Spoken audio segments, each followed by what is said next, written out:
সারা রাত রাস্তায় পুলিশ ভাইরা ডিউটি করে আইন শৃঙ্খলা রক্ষা করার জন্য ট্রাকের কাছ থেকে বিড়ি ঘুষ খায়। কথা কয় না? ট্রাকালায় কি করব? চিটাগাং থেকে ঘুষ দিতে দিতে দিতে দিতে কাশপুর পর্যন্ত আসছে, এখন তো পকেটে টাকা নাই। ধরছে পুলিশ, কয় যে স্যার টাকা তো নাই। কয় কি আছে? কয় যে বিড়ি। কয় ওইটাই দে। কথা কন না? যারা আইন প্রয়োগ করবে তারা যদি একটা বিড়ির কাছে আইন নষ্ট করে দেয়, আপনি কার কাছ থেকে আর আইন পাবেন? ঠিক কিনা বলেন? এখন আর পুলিশকে মানুষ চারানার দাম দেয় না, ঠিক কিনা?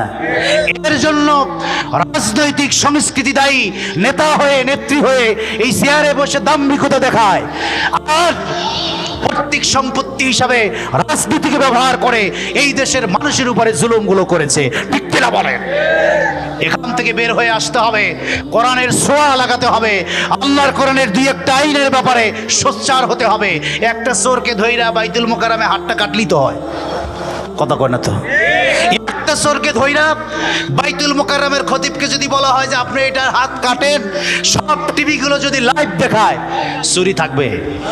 কিন্তু সমস্যা হলে আগে হাত কাটা পড়বে প্রধানমন্ত্রীর, ঠিক না? কারণ ব্যাংক থেকে যদি 10 কোটি চুরি হয়, এর প্রথম দায় তার। এস আলমকে এত হাজার কোটি টাকা লোন দেওয়ার সাহস কার আছে যদি দেশের প্রধান ব্যক্তি না জানে? ঠিক কিনা বলেন?